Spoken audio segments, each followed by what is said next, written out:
Une également, la lutte contre l'État islamique. Interpol aurait fourni aux services de renseignement européens l'identité d'une centaine de djihadistes soupçonnés d'avoir été entraînés à mener des opérations suicides en Europe.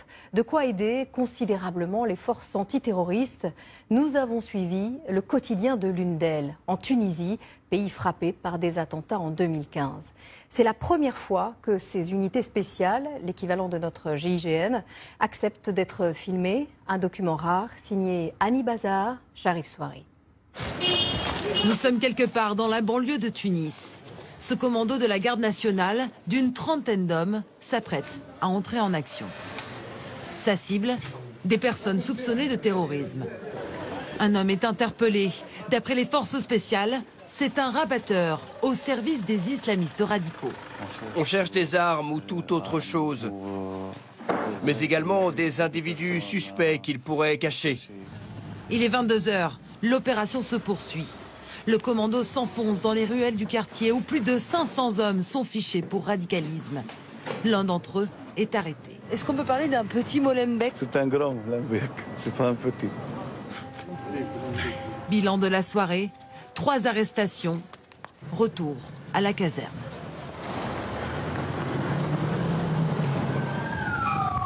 Nous voilà à présent dans le centre d'entraînement des forces spéciales qui nous accueille exceptionnellement. Pour ces opérations très complexes, un savoir-faire et des entraînements incessants sont nécessaires.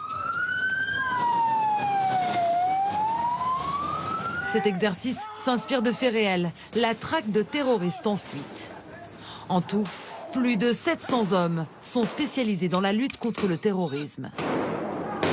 Après les attentats et tout ce qu'on a vécu après la révolution, on a essayé de plus augmenter notre niveau. Certains de ces hommes sont intervenus lors de l'attaque sur la plage de Sousse il y a 2 ans. 38 touristes avaient alors péri. Nous partons maintenant à quelques kilomètres de Tunis, sur la base de Bir Bourakba. Ici s'entraîne une autre unité antiterroriste, l'équivalent du GIGN. Ces hommes sont l'élite de la garde nationale. Au cœur de leurs entraînements, les séances de tir de jour comme de nuit.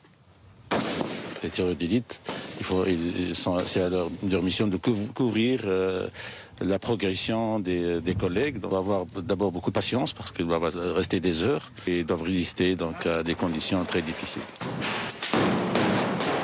Depuis 2011, ces hommes ont participé à 265 interventions antiterroristes. Cette vidéo jamais diffusée montre une opération en 2015 dans les montagnes de Gafsa, au centre du pays. C'est des terroristes qui cherchent de la nourriture. On les a suivis, on a fait donc cette embuscade. Ce jour-là, 5 islamistes radicaux, dont le chef de la cellule, ont été tués. La lutte contre le terrorisme fait partie du quotidien des Tunisiens. Les contrôles routiers tels que celui-ci s'organisent partout, de manière aléatoire.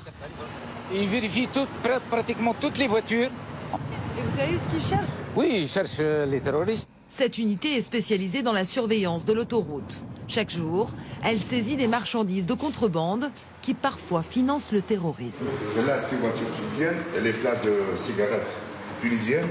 Il n'a pas le droit de circuler. Ils font du commerce hors la loi. Et le contrebande, c'est toujours... il va en parallèle avec le terrorisme, quoi.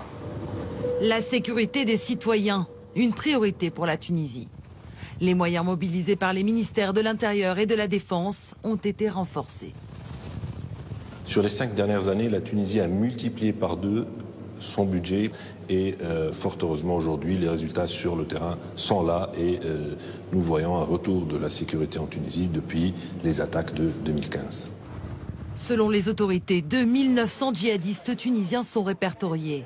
Certains sont en prison, d'autres sont morts et 1000 d'entre eux ne sont pas localisés.